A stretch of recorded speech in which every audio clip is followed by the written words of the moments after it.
सभी लोग ऑनलाइन आ जाओ।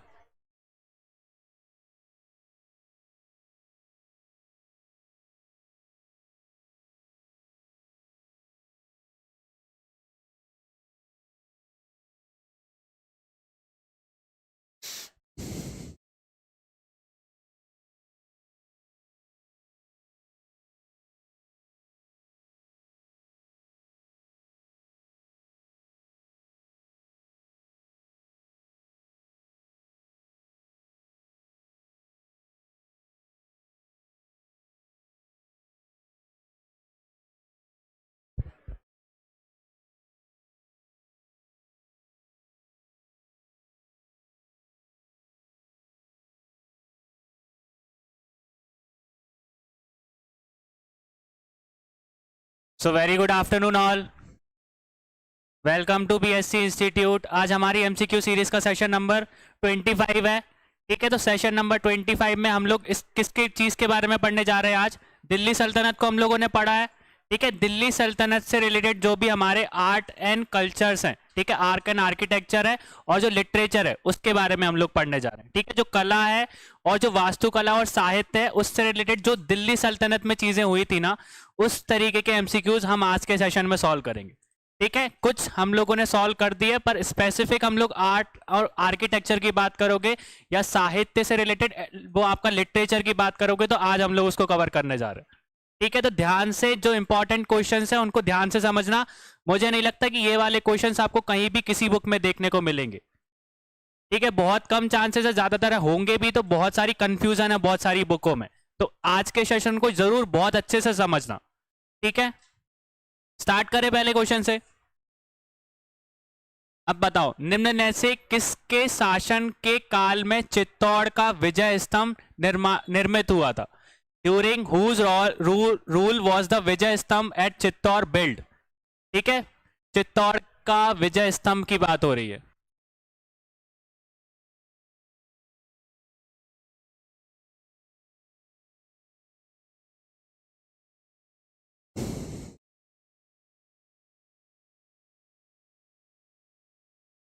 ठीक है, तो सबने आंसर कर दिया। क्या आंसर कर दिया? राणा कुंभा। अब बहुत सी जगह अगर यहाँ पे अगर मैंने चेंज करा था अभी लास्ट में, बहुत सी बुकों में इसको क्या बोल के रखा है? कीर्ति स्तंभ के नाम से भी जाना जाता है।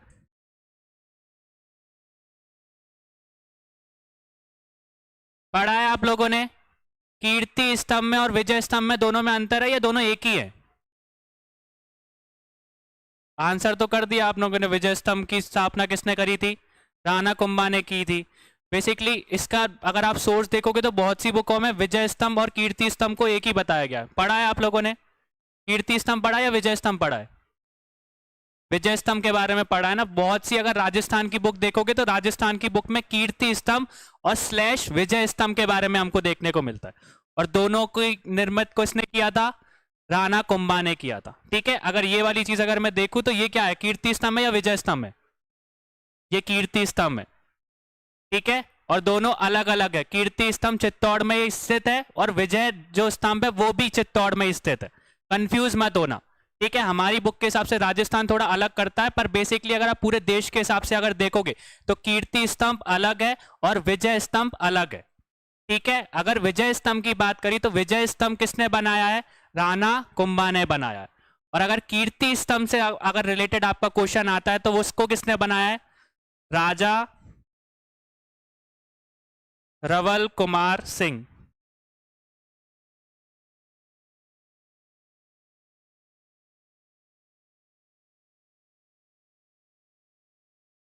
ठीक है, ये चीज याद रखना, दोनों की कंफ्यूजन हमको नहीं रखना है। दोनों को अलग अलग चीज है। कीर्ति स्तंभ अलग है और विजय स्तंभ अलग है। विजय स्तंभ किसने बनाया था?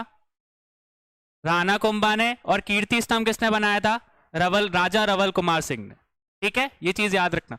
अगर मैं किसकी बात करूं, विजय स्तंभ की बात करूं, इसको दूसरे नाम से किससे जाना जाता है?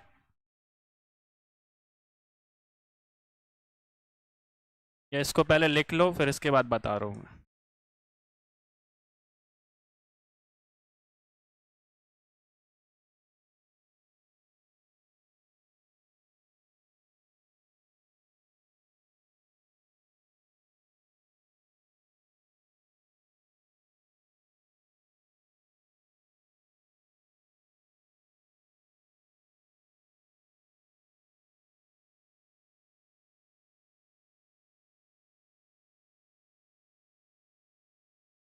ठीक है। अगर हम विजय स्तंभ की बात करें तो विजय स्तंभ दूसरे नाम से किससे जाना जाता है? Tower of victory. विजय का बोल सकते हो प्रतीक के नाम से कौन सा स्तंभ है? विजय स्तंभ है। ठीक है। वहीं पे अगर मैं कीर्ति स्तंभ की बात करूं तो कीर्ति स्तंभ को किस के नाम से जाना जाता है? टावर ऑफ फेम, प्रसिद्धि का स्तंभ। ठीक है, दोनों चीज में कंफ्यूज मत होना। अगर प्रसिद्धि की बात हो रही है कि प्रसिद्धि का स्तंभ कौन सा है, तो कीर्ति स्तंभ है। या विजय का स्तंभ कौन सा है, तो आपका कौन सा है? विजय स्तंभ है। ठीक है। अब बेसिकली जो राजा कुंभा है उन्होंने किसका निर्माण करवाया था? विजय स्तंभ का। क्यों करवाया था? उन्होंने किस किस पे विजय प्राप्त की थी? उन्होंने खिलजियों को हराया था। ठीक है, महमूद खिलजी एक तरीके से बोल सकते हो मालवा की तरफ से उनके साथ युद्ध हुआ था। मालवा का युद्ध हुआ था किससे? राणा कुंभा के साथ में। और मालवा का साथ कौन दे रहा था? महमूद खिलजी दे रहा था। तो राणा कुंभा ने किसको हराया था? खिलजी वंश के राजा को हराया था। तो उसके प्रतीक के रूप में उन्होंने कौन सा स्तंभ बनवाया था? विजय स्तंभ बनवाया था। ठीक है, कहां पे बनवाया था? चित्तौड़गढ़ में बनवाया था, ये चीज याद रखनी। ठीक है। और कीर्ति स्तंभ जो है वो 12वीं शताब्दी में बना था। और अगर आप विजय स्तंभ की बात करोगे तो वो 14वीं शताब्दी में बना था। ठीक है। और राजस्थान की बुकों में देखोगे तो कीर्ति स्तंभ और विजय स्तंभ को एक ही बताया गया, तो कंफ्यूज मत होना, दोनों अलग अलग चीज है। ठीक है, इतनी इंफॉर्मेशन बहुत है। क्लियर हो गया? एक बार रिवाइज कर ले वही चीज को। तो सबसे पहले हमारा क्वेश्चन क्या था? जो चित्तौड़ का विजय स्तंभ है वो किसने बनवाया था? तो हमने पता है किसने बनवाया था, राणा कुंभा ने बनाया था। फिर अगर मैं विजय स्तंभ की बात करूं तो विजय स्तंभ को दूसरे नाम से किससे जाना जाता है? टावर ऑफ विक्ट्री या विजय का स्तंभ के नाम से भी जाना जाता है। ठीक है, इसका बोल सकते हो निर्माण किस शताब्दी में हुआ था? 14वीं शताब्दी में हुआ था। ठीक है, 14th सेंचुरी में हुआ था। फिर वहीं पे अगर मैं किसकी बात करूं, कीर्ति स्तंभ की बात करूं, जो आपको पिक्चर दिख रही है ना वो कीर्ति स्तंभ ही है। ठीक है, उस कीर्ति स्तंभ को किसने बनवाया था? राजा रवल सिंह ने बनवाया था। ठीक है, किस सेंचुरी में बनवाया था? 12th सेंचुरी में बनवाया था। और इसको दूसरे नाम से किससे जाना जाता है? टावर ऑफ फेम के नाम से या प्रसिद्धि का स्तंभ भी बोला जाता है। क्लियर हो गया? ये चीज याद रखना, दोनों चित्तौड़ में ही है पर दोनों अलग अलग है। ठीक है, नेक्स्ट देखो, निम्न में से किस भाषा को दिल्ली सल्तनत कालीन शासकों के संरक्षण प्राप्त किया था? ठीक है, which of the following language has been patronised by the rulers of the Delhi Sultanate period? ठीक है, किस लैंग्वेज को बोल सकते हैं संरक्षण प्राप्त था?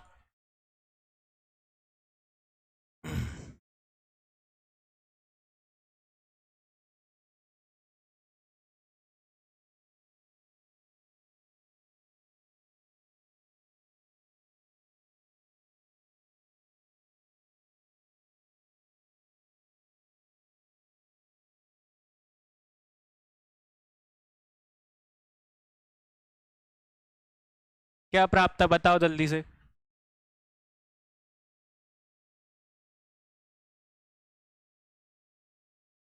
सब लोग तुर्की बता रहे हो, पर किसका संरक्षण प्राप्त था? फारसी का था। ठीक है, पर्शिया का था, पर्शियन लैंग्वेज। ठीक है, बेसिकली इसके अगर आप सबूत की बात करोगे तो कैसे हम लोगों को पता चलता है? पहली चीज, एक किताब है जिसका नाम क्या है? तारीख। और दूसरी किताब कौन सी है? तवारीख। ठीक है, ये दोनों किताब किसके ऊपर बनाई गई है, किससे रिलेटेड है? एडमिनिस्ट्रेशन से रिलेटेड।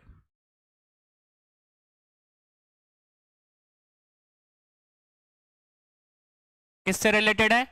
एडमिनिस्ट्रेशन या बोल सकते हो प्रशासन से रिलेटेड जो बुक्स होती है ना, उन बुक्स की बात करोगे तो वो कौन कौन सी है? तारीख और तवारीख। ये दोनों की दोनों बुक किससे रिलेटेड है?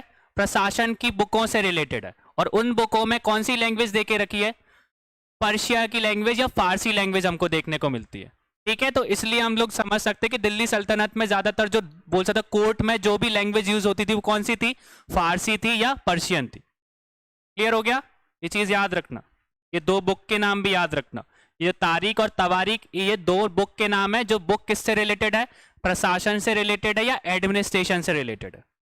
क्लियर हो गया?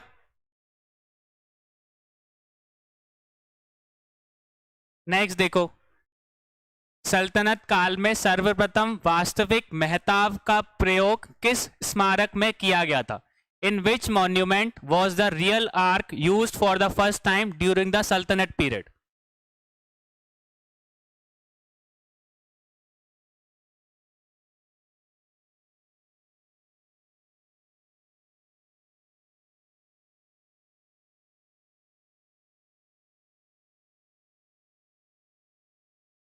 ठीक है, तो सभी लोग आंसर करो। मेहताब की बात कर रहे हैं कि जो वास्तविक मेहताब होता है ना, ये दिख रहा है ना सबको, इस तरीके का मेहताब। जो फर्स्ट टाइम हमको ये मेहताब कहाँ पे देखने को मिला था?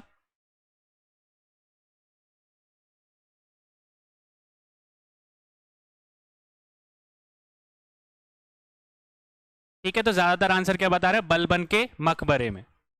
ठीक है, जो बलबन का मकबरा बनाया गया था, उसका जो द्वार था बेसिकली वो किस आर्क में बनाया गया था? बोल सकते हो कि जो वो मेहताब जो था वह कैसा था? वास्तविक मेहताब था। ठीक है, फर्स्ट आर्क हमको देखने को मिला था। कहाँ पे देखने को मिला था? बलबन के मकबरे में। कब बना था बलबन का मकबरा? लगभग बोल सकते हो कि 1287 से लेके 1288 के बीच में। ठीक है, ये चीज याद रखना। और इसको हमको बोल सकते हैं कि इसी मेहताब को जो बनाया गया था वो किस स्टाइल में बनाया गया था, किस आर्किटेक्चर में बनाया गया था?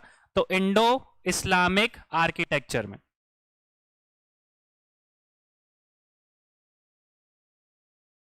ठीक है, भारत इस्लामी जो हमारा वास्तुकला है उसमें हमको ये चीज देखने को मिली थी। ठीक है, ये मेहताब किस वास्तुकला में देखने को मिला था हमको? भारत इस्लामी वास्तुकला में। ठीक है, इंडो इस्लामिक आर्किटेक्चर में। ठीक है, क्लियर हो गया? बलबन का जो मकबरा है वो हमको किस आर्किटेक्चर में देखने को मिला था? इंडो इस्लामिक आर्किटेक्चर में देखने को मिला था। क्लियर है ये चीज? नेक्स्ट देखो, निम्नलिखित में से किस सुल्तान को मकबरा शैली का जन्मदाता माना जाता है? Which of the following sultan is considered to be the originator of the tomb style? ठीक है, सबसे पहला जो मकबरा था या मकबरा की जो शैली थी उसका जन्मदाता किसको बोला जाता है या किसने बनवाया था?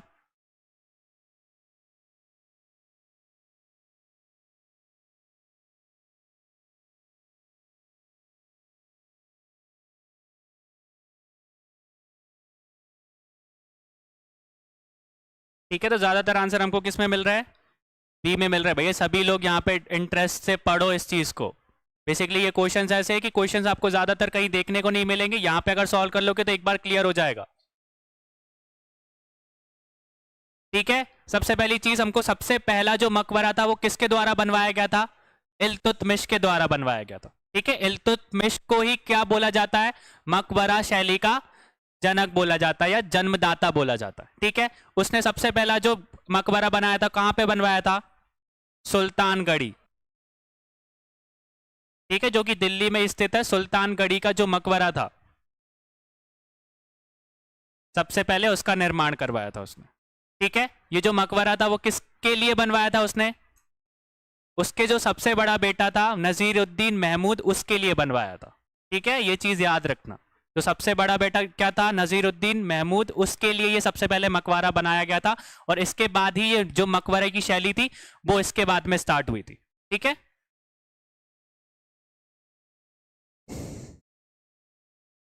क्लियर हो गया? और अगर इसकी डेट की भी बात करो तो लगभग ये कब बनाया गया था?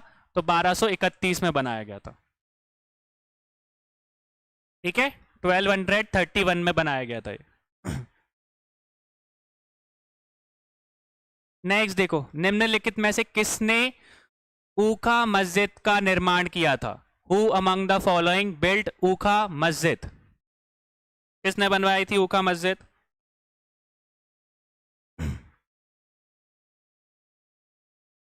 सभी आंसर करो।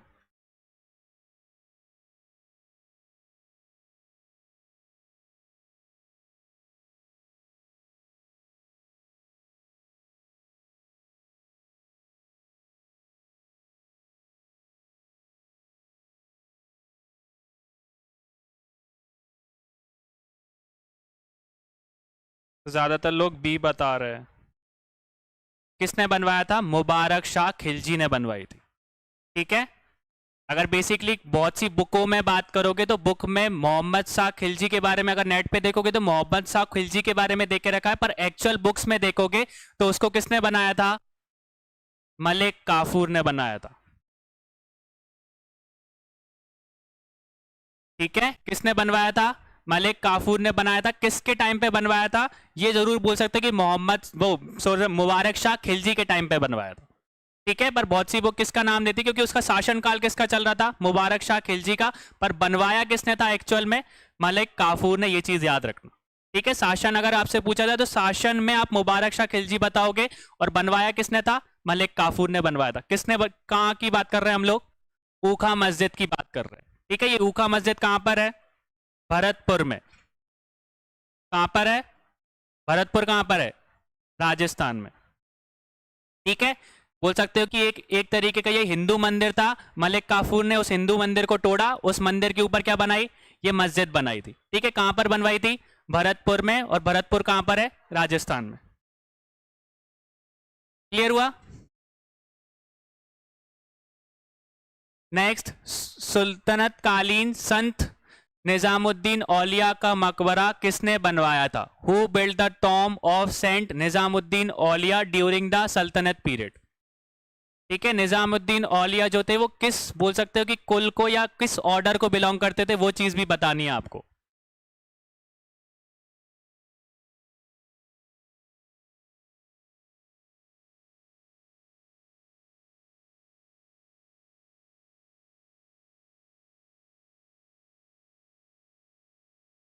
अब यहाँ पे लोग कंफ्यूज है बी में और सी में।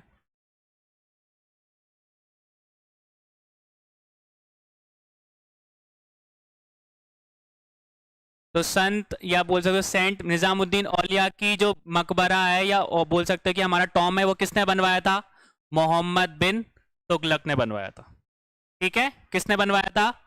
मोहम्मद बिन तुगलक ने बनवाया था। और बेसिकली बात करूं तो ये किस ऑर्डर को बिलोंग करते थे? इनके आगे कुछ और भी लगता था ना, बोल सकते हो कि संत के बाद में एक और चीज यूज होती है, वो एक ऑर्डर को बिलोंग करते थे, या बोल सकते हो कि जैसे कुल रहता है ना, बहुत से लोग क्या करते हैं अपने टीचर का गोत्र यूज कर देते हैं, अपने शिक्षक या गुरु का गोत्र यूज करते हैं, तो वैसे ये किस गोत्र को, या बोल सकते हैं कि कुल ऑर्डर को बिलोंग करते थे? तो चिश्ती को।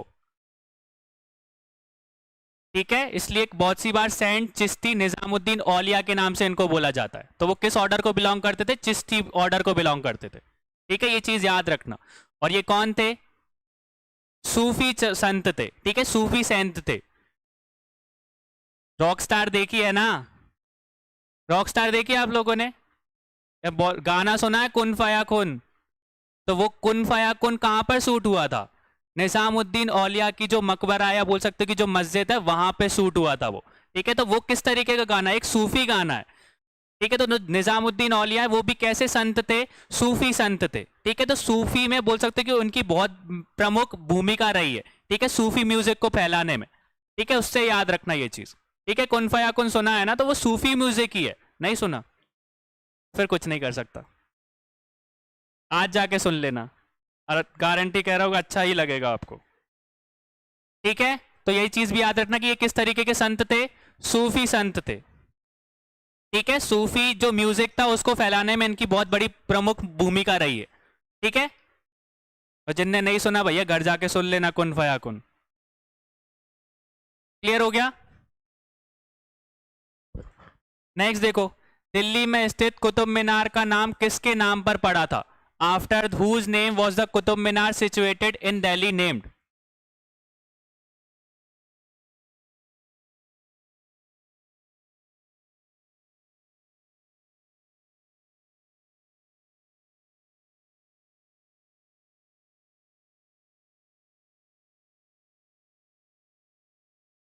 ठीक है, तो किसके नाम पे पड़ा था? कुतुबुद्दीन ऐबक के नाम पे पड़ा था। नहीं, कुतुब मीनार है ना, तो उसका नाम कुतुब था ना, तो कुतुब मीनार तो कुतुबुद्दीन ने बनवाया था, तो खुद ही के नाम पे बनवाएगा ना वो? नहीं था। ठीक है, तो उसने किसके सूफी संत जो थे, कौन से उसके सूफी संत? कुतुबुद्दीन बख्तियार काफी, उनके नाम पे बनवाया गया था। कंफ्यूज मत होना कि उसका नाम कुतुबुद्दीन ऐबक था तो उसने कुतुब मीनार नाम रख दिया, ऐसा नहीं था। ठीक है, जो कुतुबुद्दीन बख्तियार काकी जो थे, एक सूफी संत थे। ठीक है, उन्हीं संत के नाम पे वो कुतुब मीनार बनवाया गया था। ठीक है, और उसका स्ट्रक्चर आपको पता है, कितनी स्टोरेज है, मतलब कितनी मंजिल है? 5 मंजिल है। 5 मंजिल में से पहले की जो नींव थी वो किसने रखी थी? कुतुबुद्दीन ऐबक ने रखी थी। और बाकी की जो 3 स्टोरेज थी या 3 जो मंजिल थी वो किसने बनवाई थी? इल्तुतमिश। और सबसे ऊपर का जो माला था वो किसने बनवाया था? ठीक है, अब और एक और क्वेश्चन, बेसिकली अगर मैं 5 स्टोरेज है ना, जो पहले की 3 स्टोरेज है वो किससे बनी है, किस पत्थर से बनी है? अब इतना तो पता ही है, बेसिकली अगर इस तरीके का क्वेश्चन पूछ लिया तो 5 मंजिल है ना,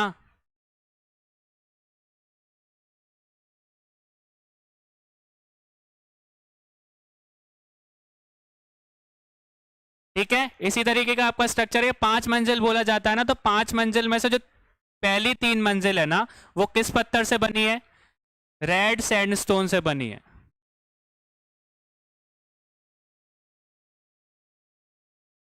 किससे बनी है?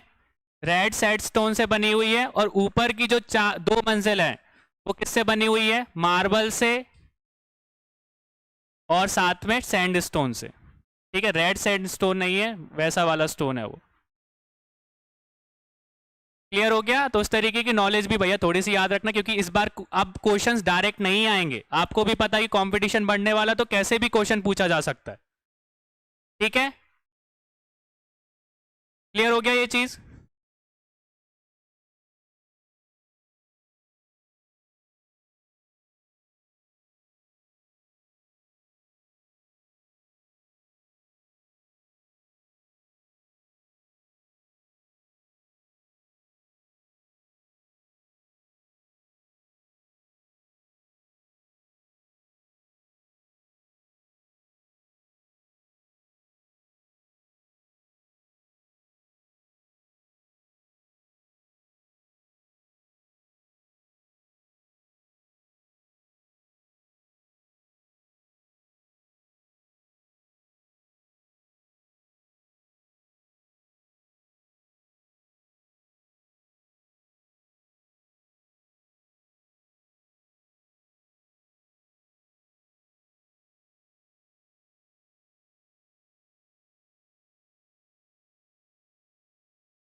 नेक्स्ट देखो, दिल्ली का दिल्ली का कौन सा सुल्तान अशोक स्तंभ को दिल्ली लाया था? ठीक है, who which Sultan of the Delhi brought Ashok स्तंभ टू दिल्ली? ठीक है, कौन लेके आया था अशोक स्तंभ को?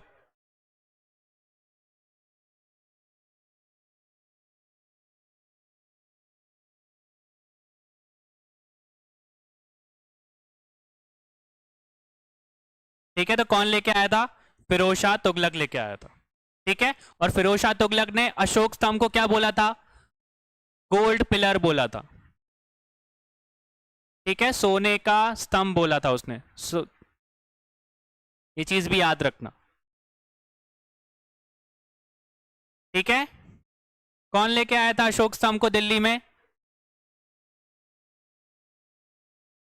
नेक्स्ट देखो, किसका कथन है कि अलाई दरवाजा इस्लामी संस्थापित कला की खजाने का सबसे सुंदर हीरा है? Who said that the Alai Darwaza is the most beautiful diamond in the treasury of Islamic architecture? किसने बोला है ये? बताइए सभी।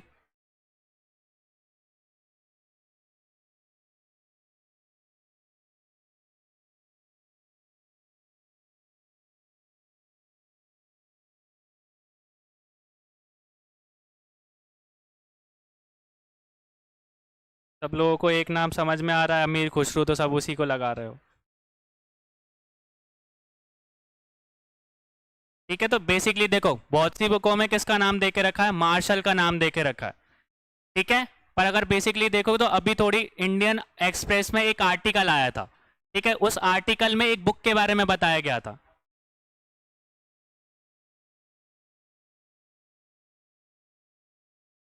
फिर से देख लो, किसका कथन है कि अलाई दरवाजा इस्लामी स्थापना कला के खजाने का सबसे सुंदर हीरा था? ठीक है, who said that the Alai Darwaza is the most beautiful diamond in the treasury of Islamic architecture? ठीक है, बेसिकली अगर देखो तो बहुत सी बुकों में किसका नाम देके रखा है? मार्शल का नाम देके रखा है। पर बहुत दिन पहले भी आप देखोगे तो 1 या 1.5 साल पहले एक आर्टिकल आया था। ठीक है, उस आर्टिकल में एक बुक के बारे में बता के रखा था। उस बुक का नाम क्या है? Life and works of Sultan Alauddin Khilji. ठीक है, बोल सकते हो कि एक अलाउद्दीन खिलजी के ऊपर बुक लिखी थी। किसने लिखी थी? उनका नाम क्या है? गुलाम सरबर खान नियाजी। ठीक है, ये ऑथर का नाम है। ठीक है, क्या नाम है उनका? गुलाम सरवर खान नियामी। एक तरीके का आप बोल सकते हो, ये बोल सकते एक उन्होंने बुक लिखी थी। उस बुक का नाम क्या है? लाइफ एंड वर्क ऑफ सुल्तान। कौन सा सुल्तान? अलाउद्दीन खिलजी। ठीक है, उस बुक में किस किस कथन के बारे में हमको देखने को मिलता है? ये कथन देखने को मिलता है, ठीक है, कि अलाई दरवाजा इस्लामी संस्थापक कला की सबसे बड़ा खजाना, मतलब सबसे बड़ा सुंदर हीरा माना गया है। ठीक है, तो इस तरीके का स्टेटमेंट हमको इस बुक में देखने को मिला था। ठीक है, तो दोनों तरीके के क्वेश्चन आ सकते हैं। अगर मार्शल आया तो मार्शल बहुत कम जगह यूज हुआ है, पर ज्यादातर अगर आप अभी करंट के हिसाब से जोड़ोगे तो करंट में ये चीज हमको किस बुक में देखने को मिलती है? Life and work of Sultan Alauddin Khilji. और उसको लिखा किसने है? गुलाम सरवर खान नियाजी ने। ठीक है, ये चीज याद रखना, करंट से रिलेटेड क्वेश्चन है। वो इंडियन एक्सप्रेस अगर आप पढ़ते हो तो उसमें आर्टिकल आया था ये वाला। क्लियर हो गया? तो दोनों चीज याद रखना। क्लियर है? हिंदी में भी भैया वही नाम है आपका, बोल सकते हो work, life and work of Sultan Alauddin Khilji. इसको हिंदी में ट्रांसलेट नहीं करा गया है। ठीक है, यही बुक का नाम है हिंदी में भी। क्लियर हो गया सबको? नेक्स्ट देखो, नई फारसी काव्य शैली सावक ए हिंदी तथा हिंदुस्तानी शैली की के जन्मदाता किसको माना जाता है? Who is considered the father of the new Persian poetic style? Sabk e Hindi और हिंदुस्तान शैली किसके द्वारा लिखी गई? ये शैली किसके द्वारा, जनक कौन है इसके, जन्मदाता कौन है?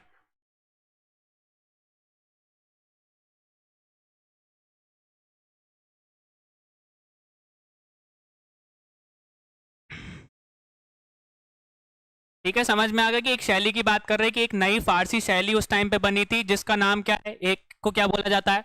साबक ए हिंद, और दूसरा हिंदुस्तानी शैली। ये चीज याद रखना। ये किससे रिलेटेड है? इसके जन्मदाता कौन है? तो आमिर खुसरो है। ठीक है, ये दोनों चीज याद रखना। हिंदुस्तानी शैली की बात आ जाए या सबक ए हिंदी की बात आ जाए तो ये शैली किसके द्वारा बनाई गई थी? आमिर खुसरो के द्वारा। क्लियर हो गया? काव्य शैली थी एक तरीके की। नेक्स्ट देखो, फिरोज शाह तुगलक ने फारसी भाषा में अपनी आत्मकथा किस नाम से लिखी थी? सिंपल सा क्वेश्चन है ये अभी तक का।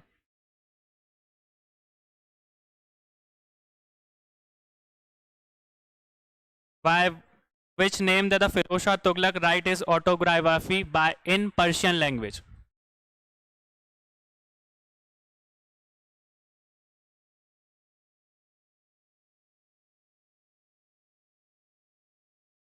ठीक है, तो क्या नाम था उसकी ऑटोबायोग्राफी का? फुतूरत ही फिरोज शाही। ठीक है, फुतूरत ए फिरोज शाही किसकी बोल सकते हैं आत्मकथा है? फिरोज शाह तुगलक की। ठीक है, किस भाषा में लेके रखी है? पर्शियन लैंग्वेज है या फारसी लैंग्वेज में? ये चीज याद रखना। ठीक है, ये भी पूछा जा सकता है कि जो उसकी ऑटोग्राफी है, बोल सकते बायोग्राफी है, वो किस में लिखी है? तो पर्शियन लैंग्वेज में, फारसी लैंग्वेज में। ठीक है, क्लियर हो गया? नेक्स्ट लिखो, सल्तनत कालीन संगीत यंत्र तबला का आविष्कार किसने किया था? ठीक है, who invented the musical instrument tabla of the सल्तनत पीरियड? किसने किया था?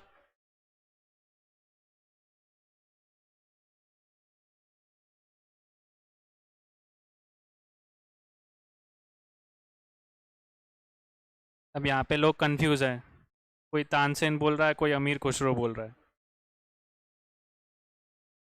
अब तबला के साथ में एक और इंस्ट्रूमेंट था जिसको बोल सकते हो कि जिसका आप नाम बता रहे हो उसने उसका भी खोज करा था या उसको भी इन्वेंट करा था। कौन सी वो चीज थी?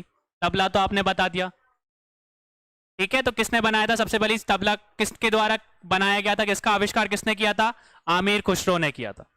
ठीक है, और बोल सकते हो कि उन्होंने एक तरीके की धुन बनाई थी, उस धुन का नाम क्या था? ख्याल। ठीक है, बोल सकते हो कि उनको एक, बोल सकते हो कि एक वो नोट बनाने की कोशिश कर रहे थे या कुछ ट्यून बनाने की कोशिश कर रहे थे। उस ट्यून को बनाते बनाते उन्होंने किस चीज का इन्वेंशन कर दिया था? तबला का इन्वेंशन कर दिया था। ठीक है, और तबला के साथ में किसका इन्वेंशन किया था? सितार का। ठीक है, ये चीज याद रखना। किस तरीके की धुन बना रहे थे? वो ख्याल नाम की एक धुन बना रहे थे। उसको बनाते बनाते उन्होंने दो चीज को इन्वेंट करा था, एक तबला और दूसरा सितार। तो ख्याल का भी ये चीज याद रखना। नेक्स्ट देखो, निम्न में से किस संगीत वाण यंत्र को हिंद और मुसलमान गान यंत्र का सबसे सर्वाधिक मिश्रण माना जाता है? Which of the following musical instrument is considered to be the best mixture of Hindu and Muslim singing instrument? ठीक है, हिंदू और मुस्लिम की बात हो रही है। दोनों का मिश्रण कौन से, बोल सकते हो कि हमको इंस्ट्रूमेंट में देखने को मिलता है?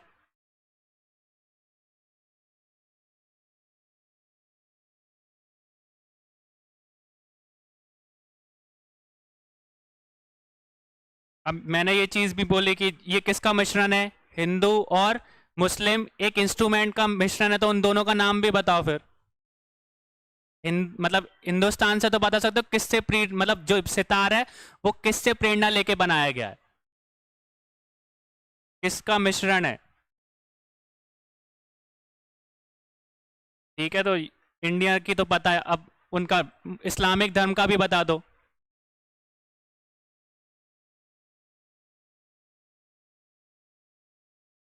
ठीक है, तो सबसे पहली चीज जो बोल सकते हो, जो इंस्ट्रूमेंट है जिसमें हिंदुस्तान और बोल सकते हो कि हमारे मुसल हिंदू और मुस्लिम दोनों का मिश्रण हमको देखने को मिलता है, कौन सा इंस्ट्रूमेंट है वो? सितार। ठीक है, तो सितार भी दो चीजों से बोल सकते हो कि हिंदू और मुसलमान इंस्ट्रूमेंट से बना है। तो ईरान का एक इंस्ट्रूमेंट है जिसको हम क्या बोलते हैं? तंबोरा। क्या बोलते हैं? तंबोरा। और इंडियन का कौन सा इंस्ट्रूमेंट से हमको प्रेरणा मिली है? वीणा से। ठीक है, ये दोनों इंस्ट्रूमेंट याद रखना कि जो हमारा सितार है वो कौन से दो इंस्ट्रूमेंट से मिलके बना है। तो ईरानियन का कौन सा इंस्ट्रूमेंट है? तंबोरा। और हमारे इधर का इंडियन कौन सा इंस्ट्रूमेंट है? वीणा। तो इनसे प्रभावित होके ये हमारा सितार बना है। ठीक है, ये चीज याद रखना। क्लियर हो गया? इसको बनाया किसने था? इसको इन्वेंट किसने करा था? अमीर खुसरो ने। ये चीज भी याद रखना। क्लियर हो गया? मिश्रण क्यों बोला जाता है? क्योंकि ये दोनों को मिला के बनाया गया था। ईरान का एक तंबूरा बोल सकते कि एक इंस्ट्रूमेंट था बजाने वाला, और बेसिकली इंडिया के वीणा हमने देखा है। तो इन दोनों के मिश्रण से इन्होंने किसका आविष्कार किया था? सितार का आविष्कार किया था। ठीक है, क्लियर हो गया ये चीज? ये करते जाना भैया, ये इंपॉर्टेंट है। डायरेक्ट क्वेश्चन आजकल नहीं पूछे जाएंगे, ऐसे घुमा फिरा कर ही क्वेश्चन आएंगे। तंबोरा बोल सकते हैं कि किससे रिलेटेड है, या बोल सकते हैं ये तंबोरा और वीणा से मिला के कौन सा इंस्ट्रूमेंट बना है, या सितार का पूछ सकते हैं कि सितार कौन से दो इंस्ट्रूमेंट से बना है। तो ये चीज हमको पता होनी चाहिए। नेक्स्ट देखो, अमीर खुसरो ने किसके विकास में आगामी की भूमिका निभाई थी? Amir Khusro played the role of pioneer in whose development? कौन सी भाषा में बोली थी? ब्रज भाषा, अवधी, गुजराती या खड़ी बोली?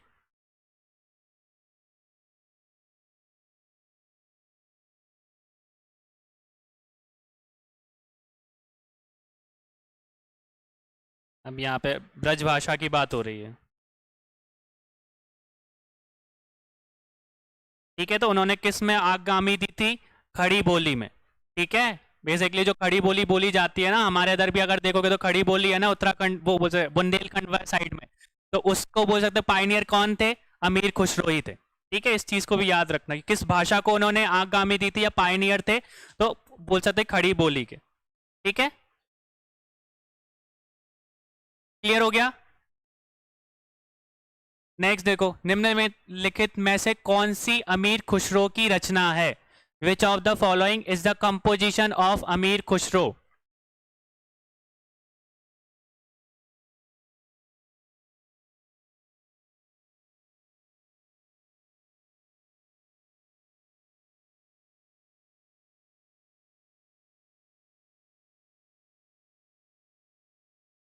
ठीक है, तो सारी की सारी थी। ठीक है, नूह सिर पर भी उन्हीं की रचना थी। आशिका भी उन्हीं की रचना थी और तुगलकनामा भी उन्हीं की रचना थी। तो सही आंसर क्या हो जाएगा? सभी के सभी, उपयुक्त सभी। ठीक है, तो ये चीज याद रखना है। हमारा क्वेश्चन आ सकता है कि आशिका किससे संबंधित है या किसकी रचना है, तो अमीर खुसरो की। तो तीनों आपको याद रखनी है। ठीक है, तीन इंपॉर्टेंट यही है। कौन कौन सी है? नूर सिर पर, आशिका और तुगलकनामा। ठीक है, इंपॉर्टेंट तीन रचना यही है अमीर खुसरो की। क्लियर हो गया?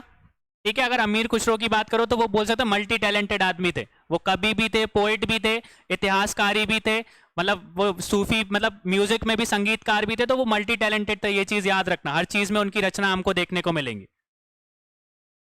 क्लियर हो गया ये चीज? अब यहां से स्टेटमेंट वाले क्वेश्चन स्टार्ट हो रहे हैं। अब ध्यान से पढ़ना इस चीज को। इतिहासकार बर्नी ने दिल्ली की सल्तनतों के आधीन भारत के राज्यों को वास्तविक में इस्लामी नहीं कहा है। क्यों? The historian Barani did not consider the state in India under Delhi sultan as truly Islamic because. ये क्वेश्चन समझ में आ गया? क्या बोल रहे हैं कि जो इतिहासकारी बर्नी थे उन्होंने दिल्ली के सुल्तानों के अधीन जो भारत था उस राज्य को वास्तविक में इस्लामी धर्म नहीं बताया था, कि इस्लामी देश नहीं था। क्यों नहीं था इस्लामी देश बर्नी के हिसाब से?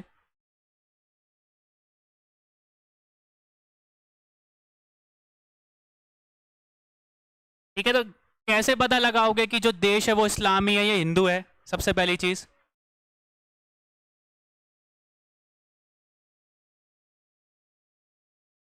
क्या देख के बताओगे?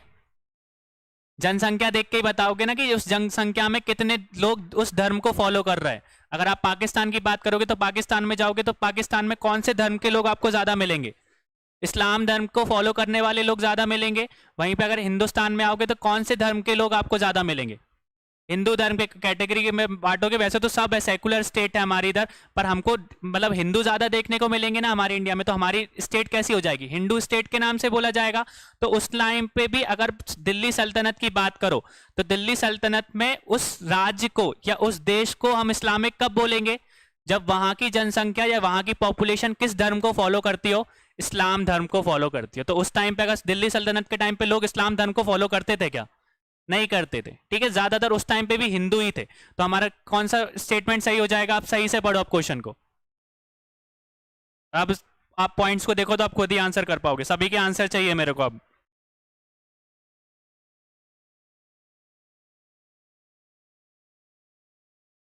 जो चीज समझाई वो समझ में आ गई ना सबको? अब उसके उस पे सब आंसर करो। क्या होगा फिर इसके हिसाब से? पहला स्टेटमेंट है कि अधिकांश आबादी इस्लाम धर्म का पालन नहीं करती थी। ठीक है, तो इसलिए जो बोल सकते हैं इतिहासकार बर्नी ने दिल्ली सल्तनत के टाइम पे जो भारत था उसको इस्लामी देश नहीं बोला है। ठीक है, इस्लामिक कंट्री नहीं बोला है। क्लियर हो गया? तो अगर इस्लामिक कंट्री बोलना है, इस्लामी देश बोलना है, तो वहां के सभी लोगों को इस्लाम धर्म को फॉलो करना जरूरी है। ठीक है, हिंदू राष्ट्र बोल रहे थे, हिंदू राष्ट्र में सभी लोग हिंदू होंगे, ज्यादातर वही चीज है ना। ठीक है, पर यहाँ पे गलत मतलब मत निकालना। हिंदू राष्ट्र का मतलब ये नहीं कि सारे के सारे लोग हिंदू हो। अगर आप पहले इतिहास में देखो तो हिंदू का एक धर्म नहीं है। ठीक है, एक हमारी संस्कृति है, एक कल्चर है। ठीक है, अगर कोई भी इंसान अगर हिंदू कल्चर या संस्कृति को फॉलो कर रहा है तो उसको हिंदू बुला सकते हैं हम लोग। ठीक है, ये चीज याद रखना। क्लियर हो गया ये चीज? नेक्स्ट देखो, विच of the following pair is correctly matched. अब यहाँ पे दीवाने, मतलब मैंने बहुत सारे डिपार्टमेंट्स की बात करी है, तो कौन सा डिपार्टमेंट सही है उसकी सल्तनत के हिसाब से?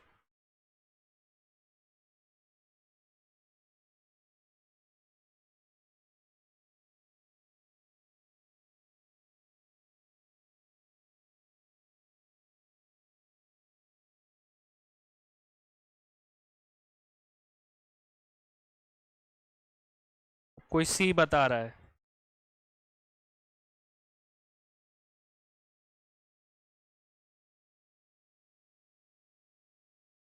भैया कम से कम एक उम्मीद थी कि तीन ऑप्शन तो मैं जानता था कि चलो ए बी और डी तो मैं देख सकता था, सी वाला नहीं देख सकता था, क्योंकि सी वाला मैंने बहुत अच्छे से समझाया था।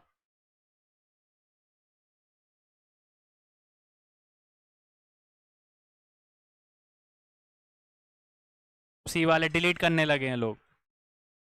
देखो, पहली चीज अगर याद करो पुराने सेशन में, तो बेसिकली जब मैं मोहम्मद बिन तुगलक पढ़ा रहा था तो मोहम्मद बिन तुगलक की चार बेवकूफी बताई थी। वो 4 बेवकूफी में से जब चौथी मैंने वाटर टैक्स की बात करी थी तो वाटर टैक्स को नाम भी बताया था ना। बेसिकली कोली का इस्तेमाल किया था मैंने उस टाइम पे। तो दीवार कोली किसके टाइम पे हुई होगी? मोहम्मद बिन तुगलक के टाइम पे। तो ये तो गलत ही है ना, ठीक है। तो इसकी जगह कौन है हमारा? मोहम्मद बिन, ठीक है। फिर वहीं पे किसकी बात करूं मैं? दीवाने अर्ज की बात करूं तो दीवाने अर्ज किसके टाइम पे था? अर्ज का इस्तेमाल हम लोगों ने देखा था, आपने जब दिल्ली सल्तनत पढ़ा होगा। तो अर्ज किसके टाइम पे यूज किया जाता था? बलबन के टाइम पे, ठीक है। उस टाइम पे उस डिपार्टमेंट में अर्ज नाम का डिपार्टमेंट किसके टाइम पे एग्जिस्ट करता था? बर्बन के नाम पे एग्जिस्ट करता था, बलबन जो था, ठीक है। फिर दीवान ए मुफ्त खास राज की बात करोगे तो ये किसके टाइम पे वो एग्जिस्ट करता था? हमारा अलाउद्दीन खिलजी के टाइम पे,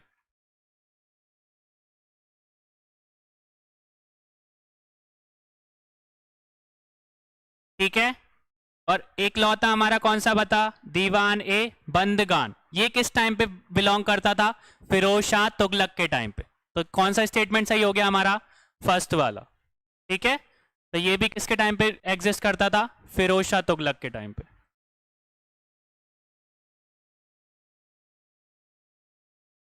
क्लियर हो गया? तो भैया मैं जब भी फैक्ट्स पढ़ाता हूँ, डिटेल पढ़ाता हूँ, उनको ध्यान से पढ़ा करो। बाकी का मैं नहीं बता सकता था, पर कोहली वो चीज जो मैं बोल रहा दीवाने कोहली या आके कोहली, वो चीज हम मैंने पढ़ाई थी आपको मोहम्मद बिन तुगलक के टाइम पे। क्लियर हो गया? नेक्स्ट देखो, निम्नलिखित में से कौन सी एकता प्रणाली की विशेषता नहीं है? एकता प्रणाली की विशेषता नहीं है। Which of the following is not the characteristic of Iqta system? एकतादारी की सिस्टम के बारे में बताया था मैंने। तो एकतादारी जो है या एकता सिस्टम है, उसमें कौन सा जो बोलते स्टेटमेंट सही नहीं है?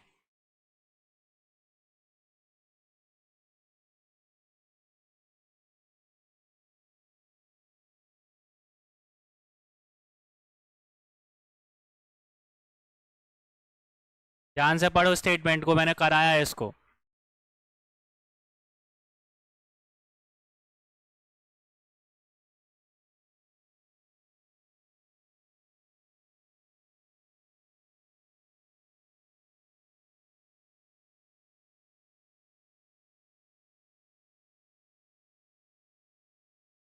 ठीक है, तो आंसर मिलना स्टार्ट हो गया। तो सबसे पहले हम लोग देखें तो एकता एक राजस्व संख्या प्रणाली थी, ये सही है, ठीक है। तो ये चीज तो सही देके रखिए। फिर हम किसकी बात करें? सियासतनामा एकता प्रणाली के लिए जानकारी का स्रोत है, ये भी सही है। फिर क्या बोलते हैं? एकता के राजस्व सीधा सुल्तान के खाते में जमा किया जाता था। क्या बताया था मैंने? एकतादारी सिस्टम के बारे में बताया था। तो एकता क्या था? क्या करता था अलाउद्दीन? उस टाइम पे क्या होता था? जो एकता था, मतलब जो भी सैन्य कमांडर थे, उनको क्या दे दिया जाता था? एक खेत का एक भाग दे दिया जाता था, जिसको वो क्या बोलता था? एकता बोलता था। और उस खेत से जो भी रेवेन्यू, जो भी वो इकट्ठा करते थे, जो भी पैसा कमाते थे, क्या वो सुल्तान को दे देते थे? वो खुद रख लेते थे एज अ सैलरी, ठीक है। तो ये स्टेटमेंट क्या हो गया हमारा? तो सही आ गया हमारा ये वाला। और बाकी का जो देख सकते हो कि एकता में एकमात्र राजस्व में सैनिकों को बनाए रखने के लिए मुक्ति का समाधान दिया गया था, ठीक है। तो ये चौथा स्टेटमेंट भी हमारा बिल्कुल सही है। बेसिकली तीसरा क्या बोल के रखा? एकता ने राजस्व सीधा सुल्तान के खाते में जमा किया जाता था, ऐसा नहीं है। वो रेवेन्यू जो भी इकट्ठा होता था उस जगह से, उस क्षेत्र से, जिसको वो एकता बोलते थे, वो खुद की सैलरी हुआ करती थी। किसकी? सैन्य कमांडर की या मिलिट्री लोगों की। क्लियर हो गया ये चीज? तो स्टेटमेंट वाले क्वेश्चन जरूर अच्छे से करना। ये यूपीएससी में पूछा गया था, मैंने एक ही क्वेश्चन डाला यूपीएससी का अभी तक, ठीक है। यूपीएससी प्री में इस तरीके के क्वेश्चन पूछे जाते हैं, डायरेक्ट क्वेश्चन नहीं पूछे जाते, वहां स्टेटमेंट वाले क्वेश्चंस आते हैं, ठीक है। तो स्टेटमेंट वाले क्वेश्चंस को भी पढ़ना स्टार्ट कर लो आप लोग। नेक्स्ट देखो, हदीस क्या है?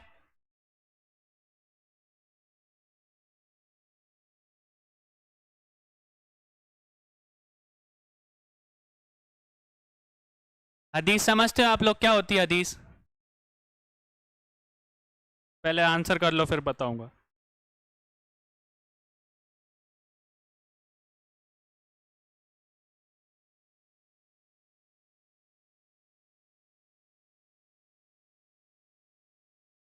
अब देखो, इस्लाम धर्म की बात करिए, हिंदू धर्म को लेके आओ तो हिंदू धर्म में हमारी धर्म, मतलब बोलते हो शास्त्र है, ठीक है। कुछ ग्रंथों के बारे में हमको देखने को मिलता है जो धर्म ग्रंथ है, जैसे कि भगवत गीता है, बहुत सारे पुराण है, हमको देखने को मिलते हैं ना, वैसे इस्लाम धर्म की भी बात करो कि तो उनके जो धर्म ग्रंथ हैं उनको क्या बोला जाता है, एक है कुरान और दूसरा है हदीस। ये चीज क्लियर हो गई। जैसे हमारे इधर भगवत गीता बोली जाती है, वैसे ही उनके में सबसे मतलब बोल सकते हो महत्वपूर्ण जो धर्म ग्रंथ है वो कौन सा है, कुरान है। ठीक है, और कुरान के साथ में एक और बुक है जिसका नाम क्या होता है, हदीस होता है। ठीक है, जैसे अगर हम बोल सकते हो कि किस धर्म की बात करें, क्रिश्चियनिटी की बात करो तो क्रिश्चियनिटी की मेन बुक कौन सी है, धर्म बुक बाइबल है। तो वैसे इस्लाम धर्म की कौन सी है, कुरान है। ठीक है, कुरान के साथ में एक और बुक हम लोग देखने को मिलते हैं, वो होता है हदीस। ठीक है, बेसिकली अगर भगवत गीता की बात करो तो वो भगवान की वाणी बोली गई है, उसमें भगवान ने जो भी मतलब अपनी चीजें स्रोतों की फॉर्म में, वेद की फॉर्म में बता के रखे हैं, उसमें सबका कॉम्बिनेशन दे के रखा है। क्योंकि मैंने बताया था अगर आप देखो तो भगवत गीता में आपको सबका सार मिलेगा, वेद का भी सार उसमें, उपनिषदों का भी सार है, आरण्यक का भी सार है, और बोल सकते हैं कि सारी की सारी चीजें ब्राह्मण ग्रंथ में जो समझाई है वो भी उसमें हमको देखने को मिलती। ठीक है, और इतनी चीजें भी नहीं पता ना तो उसमें हर विषय के बारे में दे के रखा है, मैथ का भी दे के रखा है, साइंस का भी दे के रखा है, बेसिकली छोटी सी छोटी चीज के बारे में बता के रखा है। और रॉकेट कैसे बनाना है वो चीज भी आपको भगवत गीता में देखने को मिल जाएगी। अगर ओपन हाइमर के बारे में सुना है आप लोगों ने, जो ओपन हाइमर ने एटॉमिक बॉम्ब बनाया था, उस एटॉमिक बॉम्ब को बनाने के बाद उसने भगवत गीता को धन्यवाद करा था कि मैंने भगवत गीता पढ़ने के बाद मुझे इसको बनाने में आसानी हुई। ठीक है, तो सारी चीजों का सार हमको अपने धर्म ग्रंथ में देखने को मिलता है। वैसे इस्लाम धर्म की बात करोगे तो उनका पूरा का पूरा जो सार है वो किस बुक में है, कुरान में देके रखा है। ठीक है, कुरान में जितनी भी चीजें लिखी गई है ना वो बोली गई है कि अल्लाह की वाणी है। ठीक है, जो अल्लाह ने बोला है वो सारी की सारी चीज किस में देके रखी है, कुरान में देखने को मिलती है। अब हदीस कौन सी चीज है, हदीस बेसिकली बोल सकते हो कि जो उनके पैगंबर मोहम्मद, प्रॉफिट मोहम्मद साहब थे, जो उनकी सेइंग थी ना, जो उनके कथन थे, जो एक जनरेशन टू दूसरी जनरेशन पास हो रहे थे, वो हदीस में लिखे गए हैं। ठीक है, वो किस में लिखे गए हैं, हदीस में लिखे गए हैं। जैसे ही बोल सकते नहीं, उस टाइम पे अगर बुकें नहीं हुआ करती थी तो ज्ञान कैसे बांटा जाता था, एक दूसरे को बांटा जाता था। मेरे को पता है तो मैं एक जनरेशन जब बोल सकता हूँ मैंने ज्ञान अर्जित किया, जब मैं टीचर बनूंगा या गुरु बनूंगा तो अपने शिष्यों को ज्ञान दूंगा, जब वो शिष्य गुरु बनेंगे तो वो अपने शिष्यों को ज्ञान देंगे। तो इस तरीके से जो हदीस की जो सेइंग्स थी, जो कथन थे, वो एक जनरेशन टू दूसरी जनरेशन पास हो रहे थे। ठीक है, और जब कोई समझदार आदमी मिल गया तो उसने उसी का अनुवाद किस में लिख दिया, हदीस में लिख दिया। ठीक है, तो हदीस बोल सकते हो कि सारी के सारे जो कानून की व्यवस्थाएं है ना, वो सारी की सारी कानून के बारे में, जो इस्लामिक कानून है उसके बारे में हमको उसमें इंफॉर्मेशन देखने को मिलती है।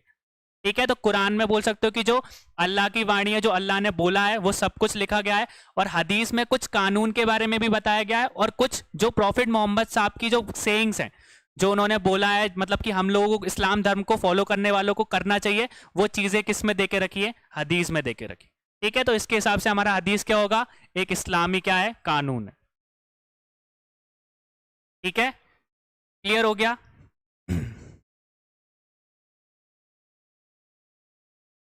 नेक्स्ट देखो, विच of the following pair is not currently matched. बताओ कौन सा मैच्ड नहीं है।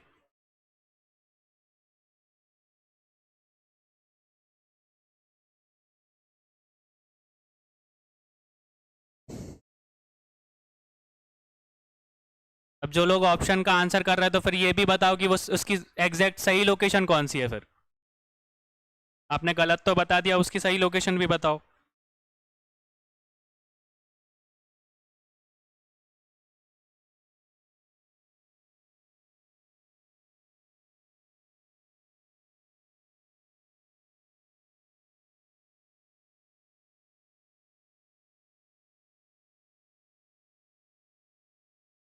ठीक है, तो अगर गलत की बात करो तो कौन सा गलत है, अदीना मस्जिद गलत है। ठीक है, कौन सा गलत है, अदीना मस्जिद गलत है। अगर अदीना मस्जिद की बात करो तो इसको एक और नाम से जाना जाता है, वो क्या है, जामा मस्जिद। ठीक है, और दिल्ली वाली जामा मस्जिद ने ये कहां पर स्थित है, पंदुआ में स्थित है। ठीक है, पंदुआ कहां पर हमारे सिचुएटेड है, किस स्टेट में, वेस्ट बंगाल में। ठीक है, ये चीज याद रखना, ये कहां पर स्टेटेड है, पंदुआ में। ये पंदुआ कहां पर है, वेस्ट बंगाल में। ठीक है, और इसका निर्माण किसने करवाया था, हो सकता है कि सिकंदर शाह ने, एक बंगाली रूलर था जिसका नाम क्या था,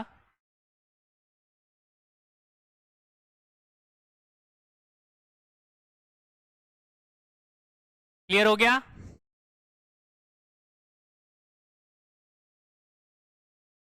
नेक्स्ट देखो, कीर्ति स्तंभ प्रशस्ति के रचयिता कौन थे। Who is the author of Kirti Stambh Prashasti. तो ये क्वेश्चन आपका क्वेश्चन ऑफ द डे है, आपको ये आपका होमवर्क है, इसका आंसर आपको कमेंट सेक्शन में करना है। ठीक है, अभी तक हमने जितने भी क्वेश्चंस देखे वो क्लियर हो गए सबको। ठीक है, तो ये वाला क्वेश्चन जो है आपको कमेंट सेक्शन में इसका आंसर करना है। ठीक है, आज के लिए ठीक है, थैंक यू।